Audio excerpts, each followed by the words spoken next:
તો સ્વાધ્યાયમાં તમે જુઓ, પહેલો દાખલો જે છે કે આકૃતિ 8.6માં દરેકની ત્રિજ્યા 12 સેન્ટીમીટર હોય તેવી બે વર્તુળાકાર પ્લેટથી બનેલું એક કેપેસિટર દર્શાવેલું છે.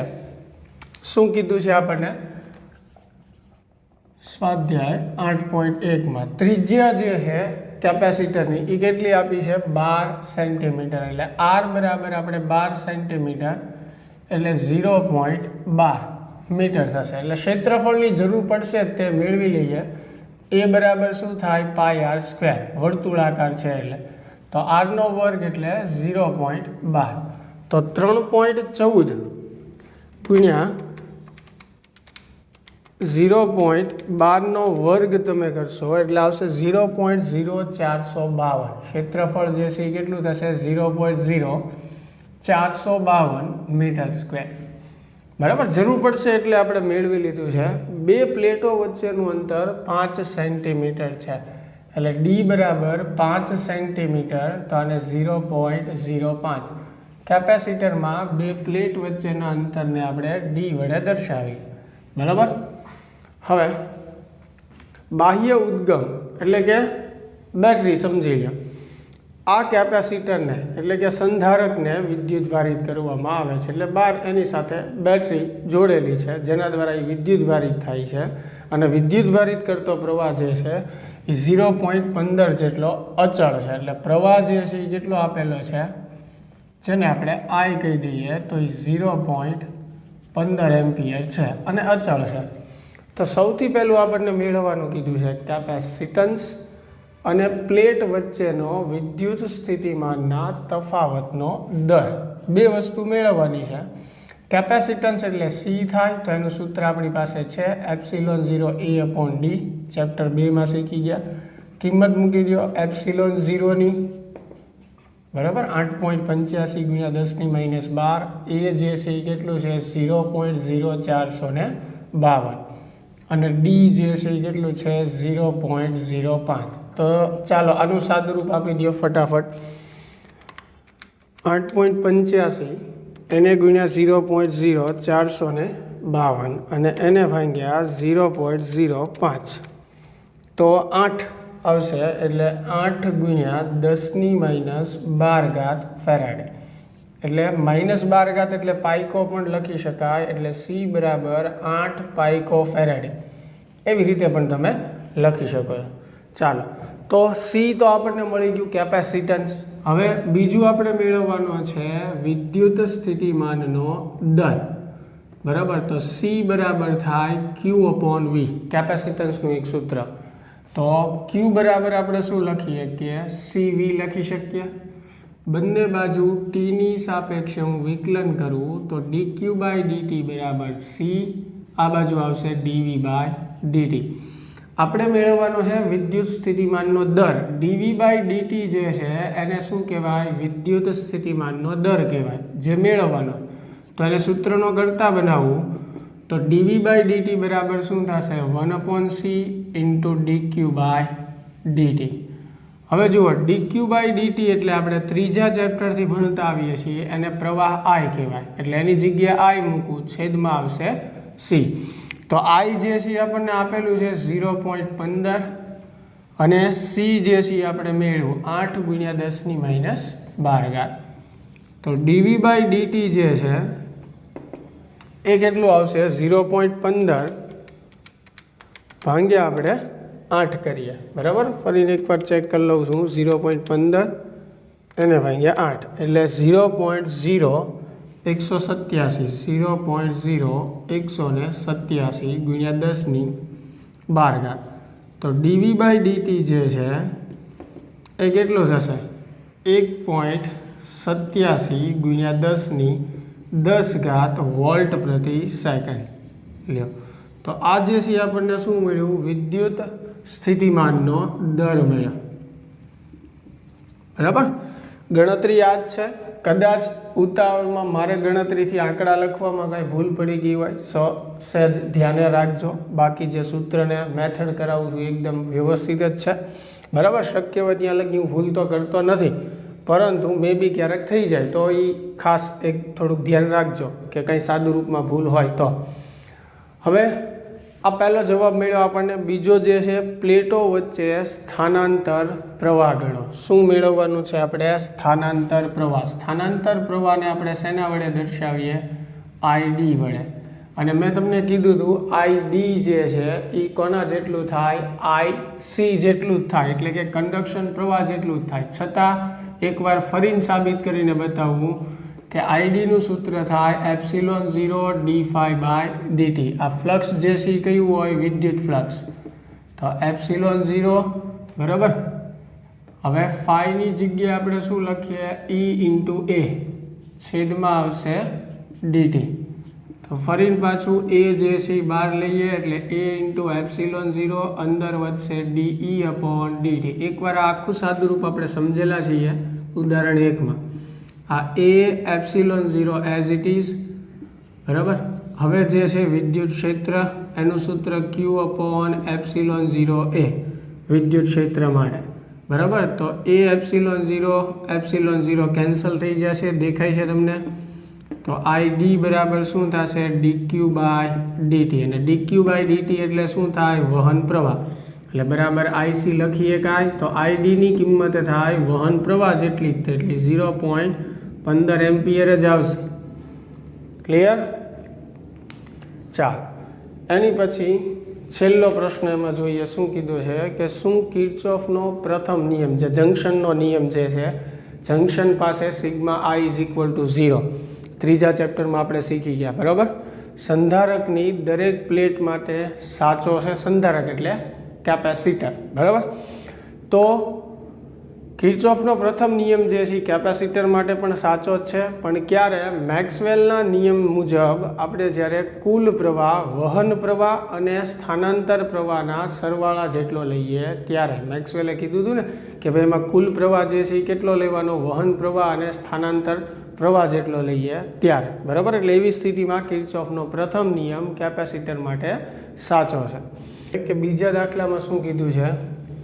દરેકની ત્રિજ્યા 6 સેન્ટીમીટર હોય તેવી વર્તુળાકાર પ્લેટનું બનેલું એક સમાંતર પ્લેટ કેપેસિટર જેનું કેપેસિટન્સ 100 પાઇકોફેરેડે છે બરાબર. તો ત્રિજ્યા આપણને આપેલી છે 8.2, જેને આપણે કેપિટલ R કહેશું અત્યારે બરાબર. એ આગળ ખ્યાલ આવી જશે શું કામ. અને R બરાબર કેટલું આપણને આપેલું છે? 6 સેન્ટીમીટર બરાબર. એટલે 0.06 મીટર થશે. કેપેસિટન્સ જે છે એનું 100 પાઇકોફેરેડે આપેલું છે. પાઇકો એટલે 10⁻12 થાય બરાબર. આ સંધારક એટલે કે આ કેપેસિટરને 230 વોલ્ટ AC ઉદ્ગમ સાથે સંકળાયેલું છે, જેની કોણીય આવૃત્તિ 300 રેડિયન પ્રતિ સેકન્ડ છે. એટલે જુઓ, એને જે વોલ્ટેજ આપેલા છે AC છે, તો ACમાં કયા વોલ્ટેજ ગણાય? RMS. એટલે RMS વોલ્ટેજ કેટલા આપેલા છે? એને 230 વોલ્ટ આપેલા છે બરાબર. અને ઓમેગા જે છે કોણીય આવૃત્તિ કેટલી છે? 300 રેડિયન પ્રતિ સેકન્ડ બરાબર. તો સૌથી પહેલું આપણને પૂછ્યું છે વહન પ્રવાહનું RMS મૂલ્ય, એટલે પ્રવાહનું RMS મૂલ્ય મેળવવાનું છે. તો ચેપ્ટર 7માં આપણે શીખી ગયા IRMS = થાય VRMS/Z બરાબર. Z એટલે કે ઇમ્પિડન્સ. તો VRMS તો છે, સૌ પ્રથમ મારે શું મેળવવું પડે? Z. અને માત્ર કેપેસિટર ધરાવતા પરિપથમાં Z જે છે કેટલો થાય? 1/ωc. Z બરાબર XC થાય ને. તો ચાલો પહેલાં Z મેળવીએ. ઓમેગા જે છે 300, C જે છે 100 પાઇકોફેરેડે. પાઇકો એટલે 10⁻12. તો હવે આને થોડુંક સાદુરૂપ જો. ઉપર 1 જે છે અહીંયા 3 લખું. આ 10ની કેટલી ઘાત ગણાય? 4. સમજજો ધ્યાનથી. આ 10⁴ ઘાત ગણાય તો 10⁴ - 12 એટલે 10⁻8 વધે. આ 3 મેં અલગ લખ્યા. તો હવે 1/3 કરીએ આપણે એટલે 0.3333 જેવું આવશે બરાબર. 1/3 કરશું તો એ કેટલું આવશે? 0.3333 જેવું. ઝેડ બરાબર ખાસ ધ્યાન રાખજો શું થાય એક્સી. એક્સી એટલે એને આપણે શું કહીએ કેપેસિટિવ રિએક્ટન્સ, અને એનું સૂત્ર થાય 1/ωc. બરાબર, એટલે મેં સીધું ઝેડ બરાબર 1/ωc લખ્યું છે. ઓમેગા જે છે એ 300 છે, બરાબર. સી જે છે એ કેટલું છે 100 પાઇકોફેરાડ, એટલે 100 × 10⁻12. બરાબર, એકવાર ચેક કરી લઈએ. હા, 100 પાઇકોફેરાડ જ આપેલું છે. એટલે અહીંયા 3 × 10⁴ લખી શકાય, એટલે +4 -12 એટલે -8 મેં લખ્યું. તો 0.33 જે છે 33 × 10⁻8 આવશે. જુઓ તમે -8 ઉપર આવે તો આમાંથી 1 ઘાત ગુણી નાખવું એટલે 3.33 × 10⁷ ઓમ લખી શકાય. એટલે આ જે છે આપણને શું મળ્યું ઝેડ. હવે મારે મેળવવાનું છે IRMS. તો IRMS નું સૂત્ર થાય VRMS/Z. હવે VRMS જે છે કેટલું છે 230 છે, અને Z જે છે કેટલું છે 3.33 × 10⁷ છે. તો IRMS બરાબર કેટલું મળશે 230 ભાગ્યા આપણે 3.33 કરીએ તો એ 69.06 × 10⁻7 એમ્પિયર મળશે. +7 ઉપર આવે એટલે માઇનસ થાય, તો આમાંથી 1 - આની સાથે ગુણી નાખો તો IRMS બરાબર 6.9 × 10⁻6 એમ્પિયર, અને 6.9 છે એટલે ઓલમોસ્ટ 7 જેવું થાય. એટલે 7 × 10⁻6 લખવું હોય તો પણ લખી શકો, પણ આપણે જે આવે છે એ પ્રમાણે આપણે લખીએ છીએ. બરાબર, તો આ પહેલું શું મળ્યું આપણને પ્રવાહનું RMS મૂલ્ય, વહન પ્રવાહ. પછી બીજું આમાં કીધું છે શું વહન પ્રવાહ અને સ્થાનાંતર પ્રવાહ સમાન હશે? તો એ હમણાં જ આપણે ભણ્યા કે હા ભાઈ, વહન પ્રવાહ અને સ્થાનાંતર પ્રવાહ જે છે એ કેવા હોય સમાન જ હોય. અને એ તમે સાબિતી પણ મેં તમને આપેલી છે કે કઈ રીતે એ સમાન થાય. હમણાં આની પહેલાંના દાખલામાં જ આપણે જોયું, એટલે એ ખ્યાલ છે આપણને બંને સમાન થશે. પછી સી જે છે પ્લેટો વચ્ચે અક્ષથી 3 સેન્ટીમીટર અંતરે આવેલા બિંદુ આગળ બીનો કંપ વિસ્તાર શોધો. બીનો કંપ વિસ્તાર એટલે ચુંબકીય ક્ષેત્ર મેળવવાનું છે. બી એટલે શું થયું? ચુંબકીય ક્ષેત્ર થયું. તો હવે આ તમે સમજો, જો આ બંને પ્લેટ છે, ધારો કે આ બેયના કેન્દ્ર છે, એક જ સરખી પ્લેટ છે, તો બંને કેન્દ્રમાંથી પસાર થતી રેખા દોરો એટલે આ એની અક્ષ થઈ. એની ત્રિજ્યા જુઓ તમને આપેલી છે પ્લેટની કેપિટલ R. પણ આપણને શું કીધું છે? બંને પ્લેટ જે છે એની જે અક્ષ છે, અક્ષથી 3 સેન્ટીમીટર દૂર આપણે ચુંબકીય ક્ષેત્ર મેળવવાનું છે. બરાબર, પ્લેટની બે પ્લેટો વચ્ચે કયો પ્રવાહ દોડતો હોય? સ્થાનાંતર પ્રવાહ દોડતો હોય ID, અને ID કોના જેટલો હોય? IC જેટલો જ હોય, કંડક્શન પ્રવાહ જેટલો જ હોય. તો તમે સમજો, મારે અહીંયા શું કરવાનું છે? P બિંદુ પાસે એટલે કે અક્ષથી 3 સેન્ટીમીટર દૂર, આની ત્રિજ્યા જે છે એ કેટલી થશે? 3 સેન્ટીમીટર. R બરાબર 3 સેન્ટીમીટર થશે, એટલે કે 0.03 મીટર. ત્યાં આપણે ચુંબકીય ક્ષેત્ર મેળવવાનું છે. તો એમ્પિયરના નિયમ પ્રમાણે પહેલાં આપણે અહીંયા શું કરવું પડે? તો કે એમાંથી પસાર થતી લૂપ બનાવવી પડે. એટલે આ લૂપની ત્રિજ્યા કેટલી થાય? 0.03 મીટર થાય. બરાબર, એટલે અહીંયા આપણે ચુંબકીય ક્ષેત્ર મેળવવાનું છે, અને એની માટે એમ્પિયર મેક્સવેલનો નિયમ સંકલન B.dl બરાબર μ0 IC + ID. પણ આપણે ક્યાં છીએ અત્યારે? કેપેસિટરની બે પ્લેટ વચ્ચે છીએ. તો કેપેસિટરની પ્લેટ વચ્ચે તો વહન પ્રવાહ જે છે કેવો હોય? શૂન્ય હોય, કંડક્શન પ્રવાહ. તો ખાલી શેની ગણતરી કરવાની રહે આપણે? સ્થાનાંતર પ્રવાહ. એટલે સ્થાનાંતર પ્રવાહ જે છે એ આપણે શું કરવો પડશે? મેળવવો પડશે. સમજાય છે? આ તો પ્રવાહનું આપણે RMS મૂલ્ય મેળવવું છે, આપણે વાત છે સ્થાનાંતર પ્રવાહ મેળવવાની. અને સ્થાનાંતર પ્રવાહ જે છે એ કોના જેટલો થાય? તો કે વહન પ્રવાહ જેટલો જ થાય. પણ વહન પ્રવાહ વચ્ચે ન હોય, એ તો બહાર હોય ને પરિપથમાં, તારમાં. તો અહીંયા બે રીત છે તમારી પાસે. બરાબર. સૌથી પહેલું જુઓ કે તમારે સ્થાનાંતર પ્રવાહ મેળવવો છે અને એ પણ શેની માટે? આ 3 સેન્ટીમીટર ત્રિજ્યાની જે લૂપ બને છે એની માટે મેળવવો છે. તો હું સૌથી પહેલું શું કરું? જુઓ કે ભાઈ કેપેસિટરમાં એકમ ક્ષેત્રફળ દીઠ પ્રવાહ. કેપેસિટરનો કુલ પ્રવાહ એટલે એનો IRMS પ્રવાહ થયો, બરાબર. અને IRMS આપણે મેળવેલો છે. તો હવે એકમ ક્ષેત્રફળ દીઠ પ્રવાહ એટલે કુલ જે પ્રવાહ છે એને આપણે કેપેસિટરના ક્ષેત્રફળ વડે ભાંગવું પડે. કુલ પ્રવાહને મારે શું કરવો પડે? કેપેસિટરના ક્ષેત્રફળ વડે ભાંગવો પડે. એટલે મને શું મળે? તો કે કેપેસિટરમાં એકમ ક્ષેત્રફળ દીઠ પ્રવાહ મળે. પણ હવે આપણે તો પ્રવાહ શેની માટે જોતો છે? તો કે આ 3 સેન્ટીમીટર ત્રિજ્યાની જે લૂપ બની છે એનો પ્રવાહ જોતો છે, બરાબર. તો અને એનો પ્રવાહ જે છે આપણે સ્થાનાંતર પ્રવાહ ગણીએ તો સમજો ID મારે જોતું છે તો શું થશે? તો કે એકમ ક્ષેત્રફળ દીઠ પ્રવાહ કેટલો છે? તો કે IRMS/πr². આ કેપેસિટરનો એકમ ક્ષેત્રફળ દીઠ પ્રવાહ છે, બરાબર. મારે જોતું છે આ લૂપમાંથી પસાર થતો સ્થાનાંતર પ્રવાહ. તો સિમ્પલ વાત છે, એકમ ક્ષેત્રફળ દીઠ જે પ્રવાહ છે એને મારે શું કરવું પડે? લૂપના ક્ષેત્રફળ વડે ગુણવું પડે. કેમ કે મારે કોનો પ્રવાહ જોતો છે? આ લૂપનો. તો એ લૂપના ક્ષેત્રફળ વડે હું ગુણું. પાઈ પાઈ કેન્સલ થઈ જશે. તો ID જે છે IRMS કેટલું છે? 6.9 ગુણ્યા 10⁻6.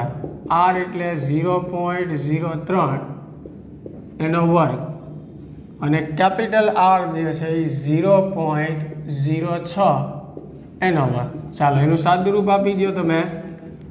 6.9 એને ગુણ્યા 0.03 નો વર્ગ અને એને ભાગ્યા તમારે કરવાનું છે 0.06 નો વર્ગ એટલે 1.725. 1.725 ગુણ્યા 10⁻6 એમ્પિયર. તો આ જે છે આપણને શું મળ્યું? સ્થાનાંતર પ્રવાહ મળ્યો. હજી આપણો જવાબ પૂરો નથી થયો. આપણે મેળવવાનું છે P બિંદુ પાસે ચુંબકીય ક્ષેત્ર. તો હવે ચુંબકીય ક્ષેત્ર મેળવવું હોય તો આ જ નિયમનો ઉપયોગ કરશું. સંકલન B.dl બરાબર થાય μ0 ID. IC તો 0 થશે એટલે લખતો નથી.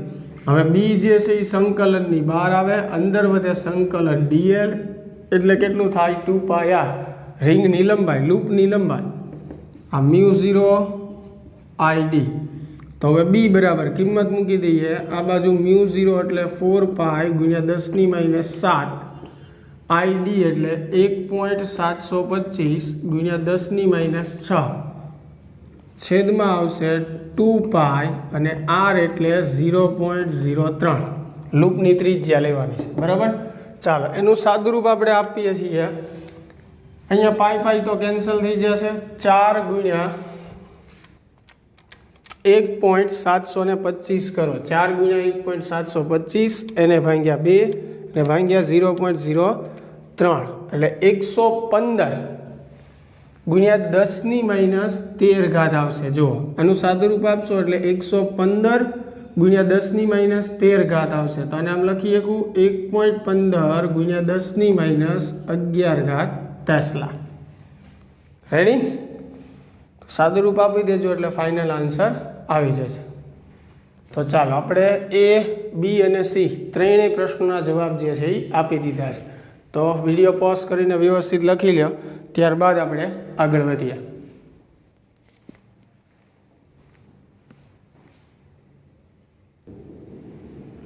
ઓકે, ચાલો લખાઈ ગયો છે. હવે જો વિદ્યાર્થી મિત્રો, એક અહીંયા ખાસ આપણને આજે દાખલો છે એમાં C પ્રશ્નમાં આપણને શું કીધું હતું? તો કે બીનો કંપ વિસ્તાર. હવે બીનો કંપ વિસ્તાર એટલે શું થાય? બીનું મહત્તમ મૂલ્ય થાય. કંપ વિસ્તાર એટલે મહત્તમ મૂલ્ય થયું. એટલે આજે આપણે મેળવ્યું એ BRMS મેળવ્યું કહેવાય. અને BRMS જે છે એનું સૂત્ર શું થાય તો કે BRMS is equal to B0 ના છેદમાં √2. આપણે મહત્તમ મૂલ્ય એટલે કે કંપ વિસ્તાર મેળવવાનો છે. એટલે B0 એટલે શું થાય √2 ગુણ્યા BRMS. એટલે √2 BRMS કેટલું મેળવ્યું આપણે 1.15 ગુણ્યા 10⁻11. રેડી? તો આ સાદુરૂપ આપી અને B0 જે છે એ તમે મેળવી લેજો. એટલું કામ તો કરશો જ તે. બરાબર? √2 ગુણ્યા 1.15 કરી નાખો, જે આવે એ તમારો આન્સર. બરાબર? ચાલો, એ બાકી હોય તોય ફટાફટ પોઝ કરીને લખી લો, પછી આગળ વધીએ. પછી જે છે ત્રીજા દાખલાની આપણે વાત કરીએ. 10⁻10 મીટર તરંગ લંબાઈ ધરાવતા એક્સરે ક્ષ-કિરણો, 6800 એંગસ્ટ્રોમ તરંગ લંબાઈ ધરાવતો રાતો પ્રકાશ અને 500 મીટર તરંગ લંબાઈ ધરાવતા રેડિયો તરંગો માટે કઈ ભૌતિક રાશિ સમાન છે? તો આ કોઈ પણ તરંગો હોય એની માટે શૂન્ય અવકાશમાં એનો વેગ જે છે એ પ્રકાશના વેગ જેટલો થાય. એટલે કે આ ત્રણેય તરંગો માટે શૂન્ય અવકાશમાં એમનો વેગ સમાન હશે, જે c જેટલો હશે. બરાબર? એટલે c સમાન છે ત્રણેય માટે. ચાલો, ચોથા પ્રશ્નની વાત કરીએ. એક સમતલ વિદ્યુત ચુંબકીય તરંગ z દિશામાં ગતિ કરે છે. જુઓ, કઈ દિશામાં તરંગનું પ્રસરણ થાય છે? z દિશામાં. તો સ્વાભાવિક વાત છે કે વિદ્યુત ક્ષેત્ર અને ચુંબકીય ક્ષેત્રના સદિશો y અને x દિશામાં હશે, કેમ કે તરંગનું પ્રસરણ z દિશામાં થાય છે. તો તેમાં વિદ્યુત ક્ષેત્ર અને ચુંબકીય ક્ષેત્રના સદિશો માટે તમે શું કહી શકો? હું બોલ્યો કે તરંગનું પ્રસરણ z દિશામાં છે, તો વિદ્યુત ક્ષેત્ર અને ચુંબકીય ક્ષેત્રના સદિશો y અને x દિશામાં હશે, પરસ્પર લંબ. જો તરંગની આવૃત્તિ 30 મેગાહર્ટ્ઝ હોય તો તરંગ લંબાઈ કેટલી થાય? બરાબર? બહુ સિમ્પલ પ્રશ્ન છે. 8.4 જે છે આવૃત્તિ આપણે f કહીએ, જે 30 મેગાહર્ટ્ઝ આપી છે. તો f બરાબર સૂત્ર થાય c/લેમ્બડા. એટલે લેમ્બડા એટલે થાય c/f. c એટલે 3 ગુણ્યા 10⁸. f જે છે એ 30 ગુણ્યા 10⁶. f મેગામાં આપેલું છે એટલે 10⁶ થશે. તો 3 ભાગ્યા તમે 30 કરો એટલે 0.1 આવશે. પછી ઉપર કેટલી ઘાત વધશે? 2, એટલે કે 100 વધશે. તો ફાઇનલ બધું સાદું રૂપ આપી દો એટલે લેમ્બડા બરાબર તમને મળશે 10 મીટર. બરાબર?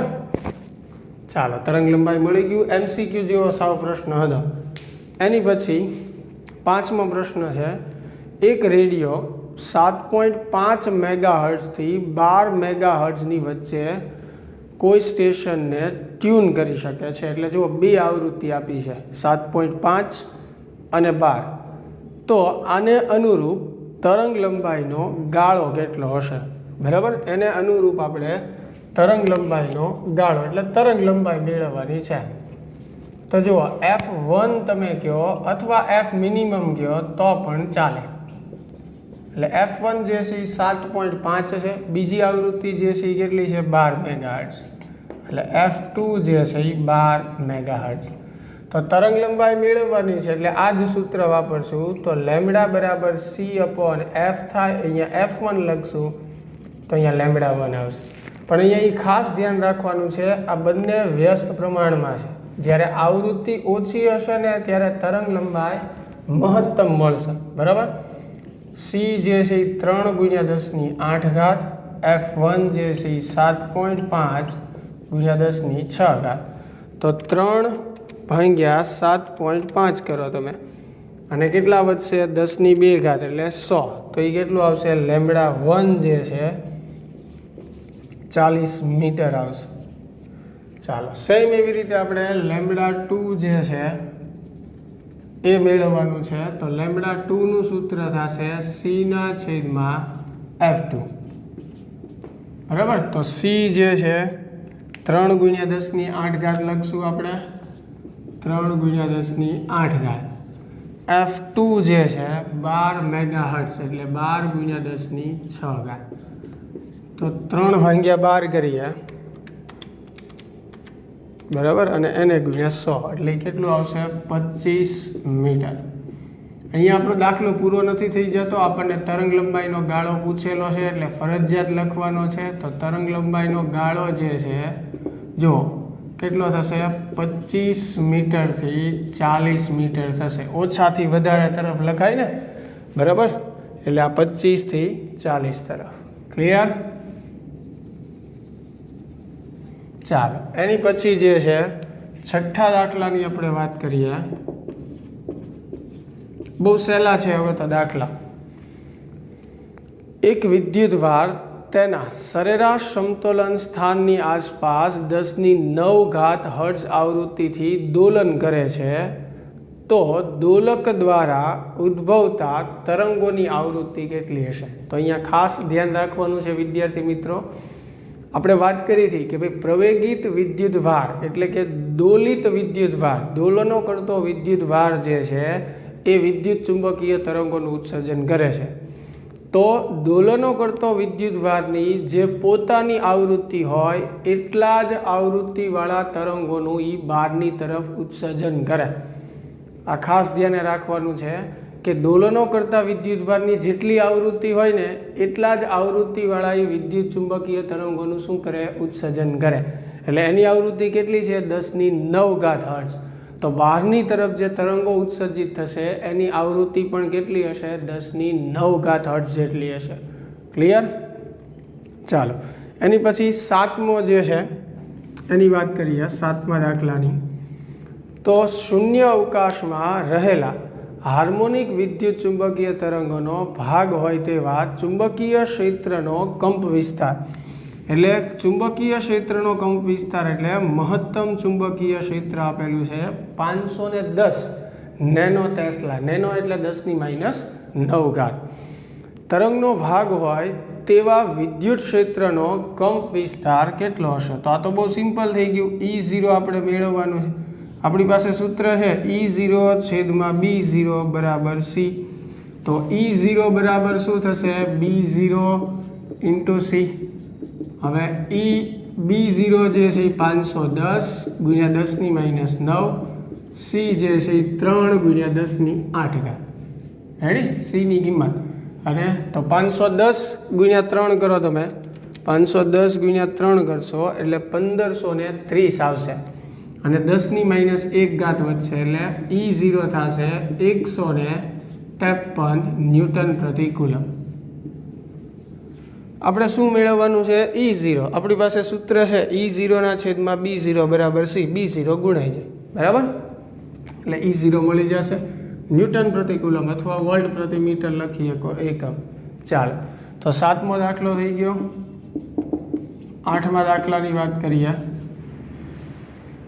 ધારો કે એક વિદ્યુત ચુંબકીય તરંગના વિદ્યુત ક્ષેત્રનો કંપ વિસ્તાર એટલે કે E0 120 ન્યૂટન પ્રતિ કુલમ છે.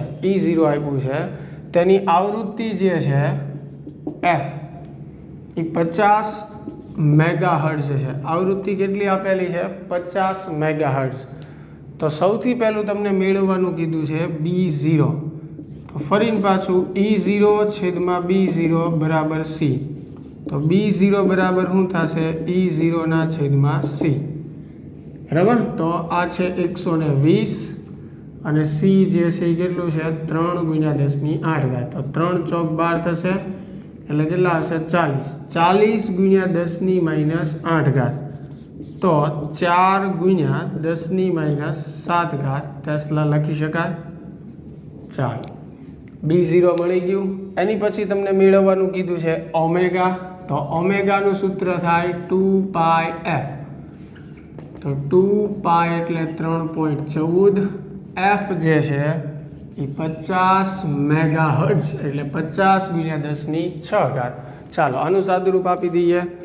2 × 3.14 એને × 50 એટલે કેટલું આવશે? 314 આવશે. 314 × 10⁶ એટલે 3.14 × 10⁸ રેડિયન પ્રતિ સેકન્ડ લખી શકાય.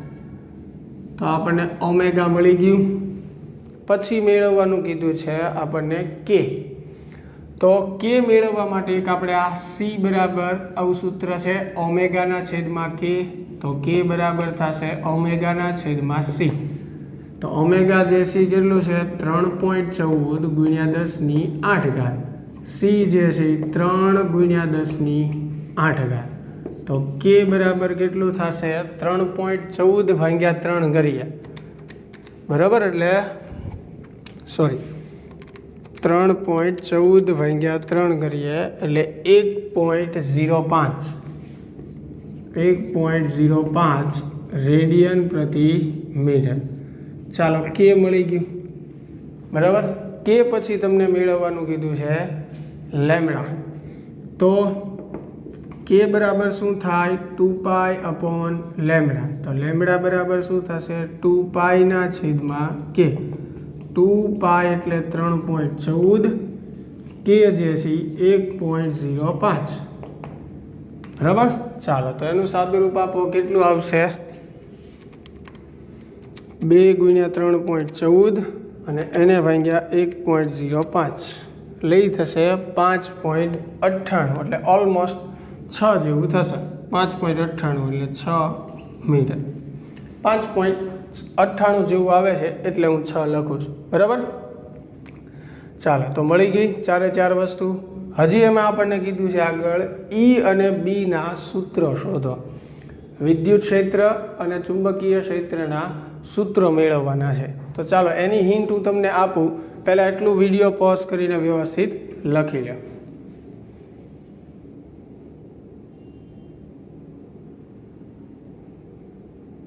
ઓકે ચાલો લખાઈ ગયું હશે.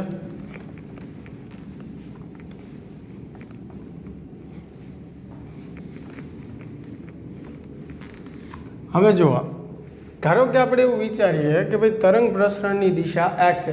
ખાસ આમાં આપણને એવું કીધું નથી જુઓ કે તરંગ જે છે એ કઈ દિશામાં પ્રસરણ પામે છે. ધારો કે આપણે એક્સ દિશામાં પ્રસરણ પામે છે એવું વિચારીએ. 8મો દાખલો જ હજી શરૂ છે.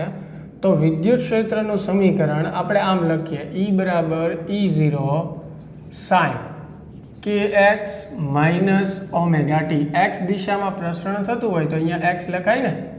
તો હવે જો તરંગનું પ્રસરણ એક્સ દિશામાં થતું હોય તો વિદ્યુત ક્ષેત્ર વાય અથવા ઝેડ દિશામાં હોય. તો ધારો કે આપણે આ વાય દિશામાં લઈએ બરાબર. તો ઈ વાય બરાબર શું થશે E0. તો E0 તો જુઓ તમે મેળવેલું જ છે, સોરી આપેલું જ છે 120 એટલે અહીંયા 120 sin kx. કે જે છે એ કેટલું છે 1.05 એટલે 1.05 x માઇનસ ઓમેગા. ઓમેગા કેટલું છે 3.14 ગુણ્યા 10⁸ ઇન્ટુ ટી ન્યૂટન પ્રતિ કુલમ. તો એવી જ રીતે ચુંબકીય ક્ષેત્ર કઈ દિશામાં થશે ઝેડ દિશામાં. એટલે BZ બરાબર B0. B0 કેટલું છે 4 ગુણ્યા 10⁻⁷ sin 1.05 x માઇનસ 3.14 ગુણ્યા 10⁸ ઇન્ટુ ટી ટેસ્લા. રેડી. તો આ વિદ્યુત ક્ષેત્ર અને ચુંબકીય ક્ષેત્ર જે છે એના સૂત્રો આપણને મળી ગયા. સ્વાધ્યાય 8.9 જે છે દાખલા નંબર, પુસ્તકમાં વિદ્યુત ચુંબકીય વર્ણપટના જુદા જુદા ભાગની શબ્દાવલી આપેલી છે. તમને મેં કીધું હતું વિદ્યુત ચુંબકીય વર્ણપટ જે છે એમાં જુદા જુદા તરંગો દર્શાવેલા છે. એની તરંગ લંબાઈનો વિસ્તાર, આવૃત્તિનો વિસ્તાર, જેવા કે રેડિયો તરંગો છે, દ્રશ્ય પ્રકાશ, પારજાંબલી, ઇન્ફ્રારેડ, માઇક્રોવેવ, બધા તરંગો આપેલા છે. એની માહિતી પણ આપેલી છે જે મેં તમને વાંચવાનું કીધું હતું. એટલે હજી પણ જો ન વાંચી હોય તો વ્યવસ્થિત વાંચી લેજો.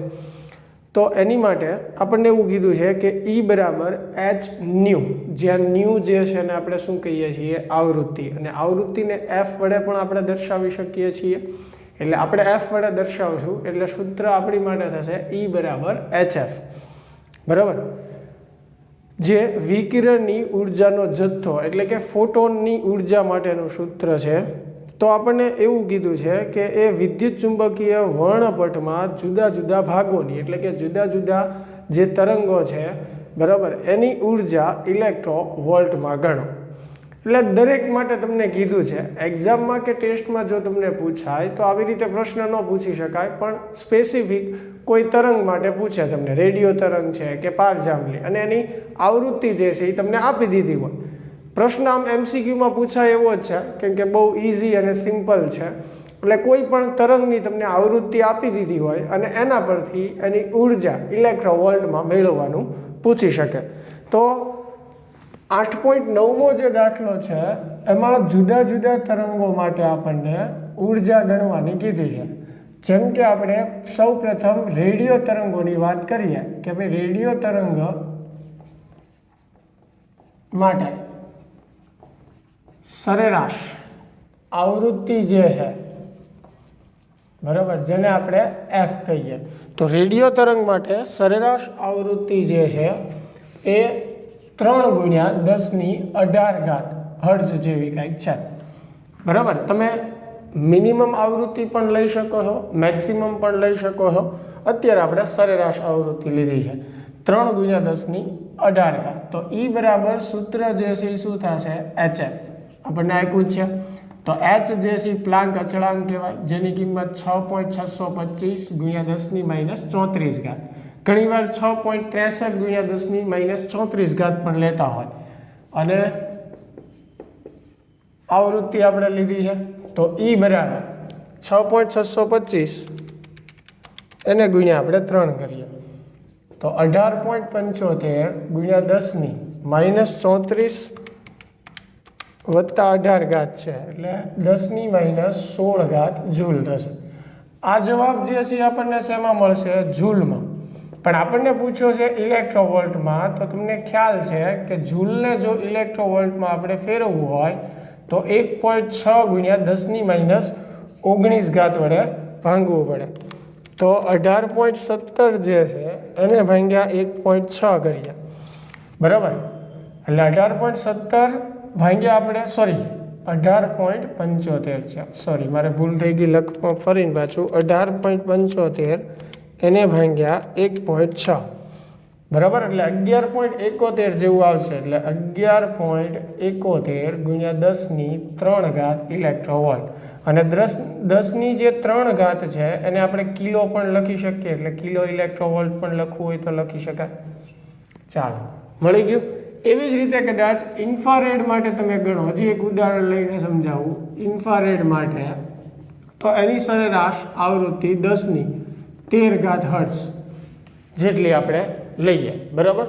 મેં તમને કીધું એમ કે અત્યારે તમે મિનિમમ આવૃત્તિ પણ લઈ શકો, સરેરાશ પણ લઈ શકો અને મેક્સિમમ પણ લઈ શકો, અને એવી રીતે એની ઉર્જા ગણી શકો તમે, બરાબર. આ તો મેં સરેરાશ લીધી છે, મિનિમમ અને મેક્સિમમની જે સરેરાશ છે એ સરેરાશ મેં લખી છે.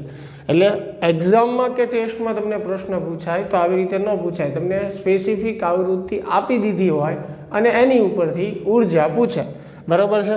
તો આવૃત્તિ આપી દીધી હોય એટલે તમારે કંઈ વિચારવાની જરૂર છે નહીં. E બરાબર HF સૂત્ર મૂકો એટલે જૂલમાં મળે, પછી એને ઇલેક્ટ્રોવોલ્ટમાં ફેરવી નાખો. તો સેમ વસ્તુ આપણે ઇન્ફ્રારેડ માટે કરશું. E બરાબર HF, H જે છે 6.625 × 10⁻34 પ્લાન્ક અચળાંક. આ સૂત્રની સમજણ આપણે વિકિરણ વાળું જે ચેપ્ટર છે, વિકિરણ અને દ્રવ્ય, એમાં મેળવશું, એટલે ચિંતા કરવાની જરૂર નથી, હાલ પૂરતું યાદ રાખી લો. અને F જે છે 10⁻13. તો આ કેટલું થશે? 6.625 × 10⁻34 વત્તા 13, એટલે કેટલું આવશે? -21 જૂલ, બરાબર. હવે એને ઇલેક્ટ્રોવોલ્ટમાં આપણે ફેરવવું હોય તો શું કરીએ? 1.6 × 10⁻19 વડે આપણે ભાંગવું પડે. રેડી? તો 6.625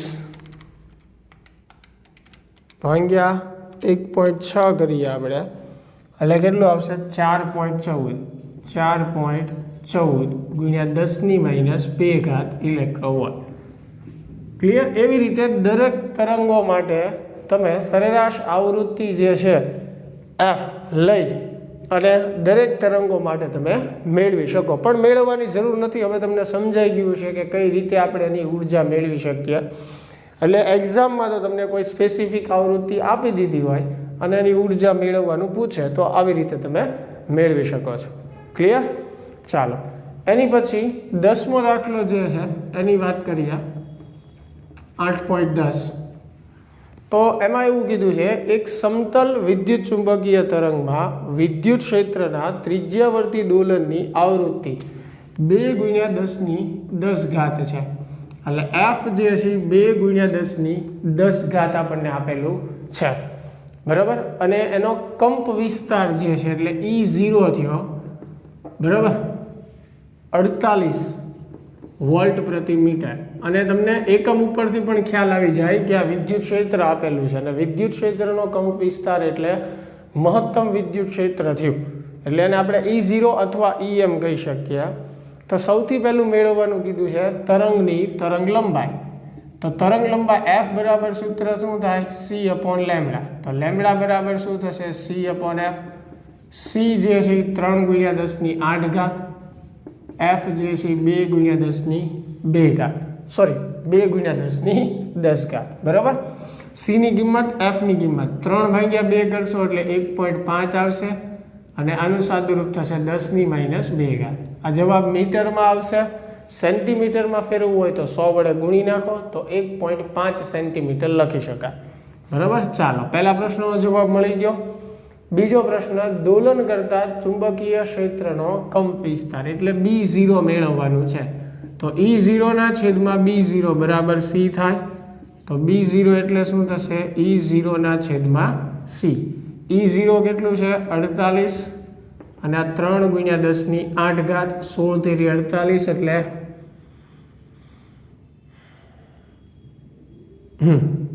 બરાબર? એટલે 16×10⁻8 ટેસ્લા થશે. 48/3 કરો 16 આવશે. ચાલો B0 મળી ગયું આપણને. પછી એવું કીધું છે કે દર્શાવો કે વિદ્યુત ક્ષેત્ર E ની સરેરાશ ઉર્જા ઘનતા અને ચુંબકીય ક્ષેત્ર B ની સરેરાશ ઉર્જા ઘનતા જેટલી છે. એટલે કે વિદ્યુત ક્ષેત્રની જે ઉર્જા ઘનતા છે એ ચુંબકીય ક્ષેત્રની સરેરાશ ઉર્જા ઘનતા જેટલી થાય છે એવું સાબિત કરવાનું છે. એ પ્રશ્ન જે સી પ્રશ્ન જે છે એનો જવાબ હવે આપણે મેળવીએ તો વિદ્યુત ક્ષેત્રની સરેરાશ ઉર્જા ઘનતાનું સૂત્ર થાય 1/ε0 E² RMS. બરાબર? સરેરાશ ઉર્જા ઘનતા એટલે એમાં આપણે RMS મૂલ્ય લખવું પડે કેમ કે RMS એટલે એક પ્રકારની એડવાન્સ સરેરાશ છે. બરાબર? એ મેં તમને સમજાવેલું છે. હવે આના પરથી આપણે એવું બતાવવાનું છે કે વિદ્યુત ક્ષેત્રની ઉર્જા ઘનતા અને ચુંબકીય ક્ષેત્રની ઉર્જા ઘનતા સમાન થાય છે. હવે જુઓ આપણી પાસે એક આવું સૂત્ર છે કે ભાઈ E_RMS/BRMS બરાબર શું થાય? C. બરાબર? તો આના પરથી તમે E_RMS બરાબર શું લખી શકો? તો કે ભાઈ BRMS × C લખી શકાય. સેમ એવી રીતે એક સૂત્ર આપણી પાસે આવું છે C બરાબર 1/√0ε0. તો બંને બાજુ વર્ગ કરો તમે તો C² બરાબર શું લખાય? 1/μ0ε0. ક્લિયર? તો હવે આમાંથી ε0 ને સૂત્ર ન કરતા બનાવવું તો શું મૂકી શકીએ? 1/μ0c². એટલે આ બે વસ્તુની કિંમત આપણે મૂકશું ε0 ની. બરાબર? અને બીજું ERMS ની. તો હવે ρe બરાબર આપણને શું મળશે? આ 1/ε0 જે છે એની જગ્યાએ 1/μ0c² આપણે મૂકીએ. અહીંયા ε0 ની જગ્યાએ આ કિંમત. બરાબર? પછી ERMS છે. ERMS એટલે શું થાય? BRMS × C. પણ એનો વર્ગ છે એટલે વર્ગ થશે. તો હવે જુઓ C² કેન્સલ થયું. ખાસ ધ્યાન રાખજો અહીંયા C² કેન્સલ થયું તો ઉપર શું વધશે? BRMS નો વર્ગ વધશે ઉપરની તરફ, નીચે 2μ0 અને તમને યાદ હશે કે આ સૂત્ર શેનું છે? ρb નું. બરાબર? એટલે કે ચુંબકીય ક્ષેત્રની સરેરાશ ઉર્જા ઘનતાનું. તો આની બરાબર ρb લખું તો જુઓ ρe બરાબર ρb સાબિત થઈ ગયું. એટલે કે વિદ્યુત ક્ષેત્રની સરેરાશ ઉર્જા ઘનતા ચુંબકીય ક્ષેત્રની સરેરાશ ઉર્જા ઘનતા જેટલી થાય. ક્લિયર? ચાલો, તો અહીંયા વિદ્યાર્થી મિત્રો તમારો સ્વાધ્યાય જે છે એ પૂરો થાય છે.